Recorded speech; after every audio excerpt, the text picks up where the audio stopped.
Muraho neza nanone biza banjye mumbabarire mbere yuko mbereka ukuntu Zucu yavuye kwa muganga agaragiye, ukuntu yakiriwe mu rugo, ukuntu yagiye kwereka umwana nyirabukwe ndetse n'amagambo Zari yamuvuzeho.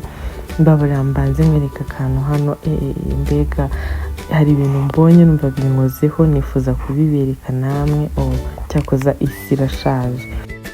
Uyu rero ni Hamisa Mobetto wamenyekanye cyane akundana na Diamond. Uyu mukobwa tubavuga ko banabyaranye, ariko uyu munsi ntabwo ari cyo naje kukubwiraho. Uyu rero ni umugabo we babana uyu munsi. Bakoze ubukwe nta n'umwaka urashira pe, nta mwaka urashira babanye, ariko mbabariro ndebere muri uyu mugoroba bafotoye uyu mugabo Hamisa Mobetto na mama wa Hamisa Mobetto bari muri hoteli. Ndebera mama we, reba mama we ibintu ari kumwikoraho n'ukuri.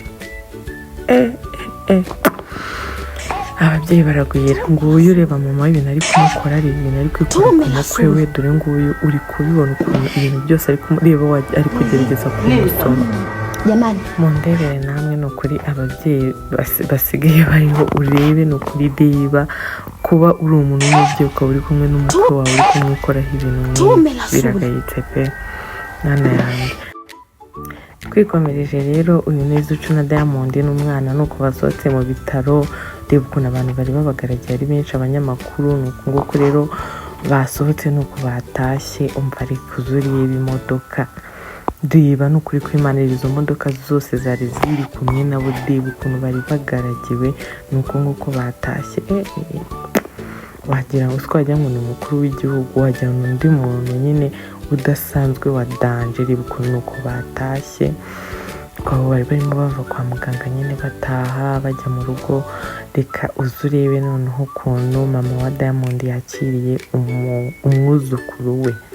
Aha bari bageze mu rugo rero, ni uko nguko binjiye nyine mu rugo rwa mama wa Diamond.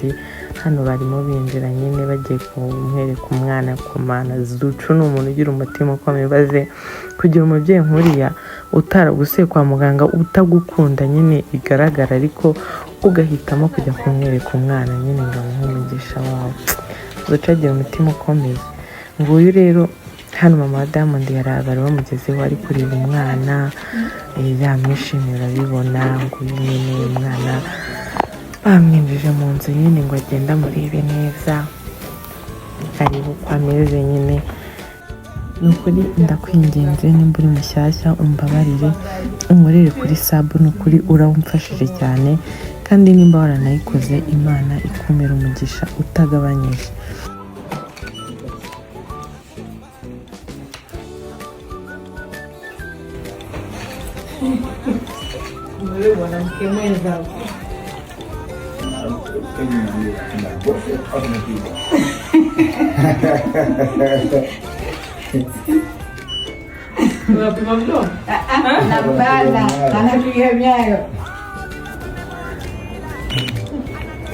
Hano rero umubyeyi wa Diamond yakomeje kureba akana akitegereza, ariko umuntu basa.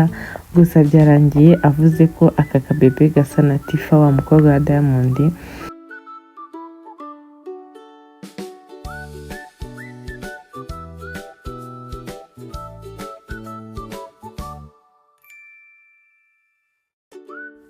Reka dukomereze rero ku magambo Zari yavuze kuri Zucu. Hano Zari yarimo avuga ko Zari akwiriye igihembo cy'umwaka kuko kwihangana afite we ntabwo agufite.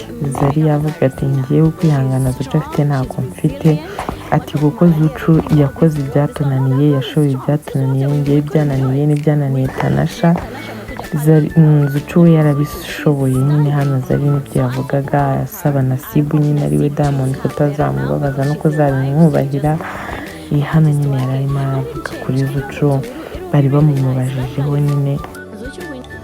Ni n'aha rero dusoreje, reka tuzasubire ubutaha. Nimba wankurikiye kugeza hano Imana ikumira umugisha. Ni ukuri ni inkunga ikomeye. Ndabakunda cyane rero, Nyagasani akomeze abe ku ruhande rwanyu.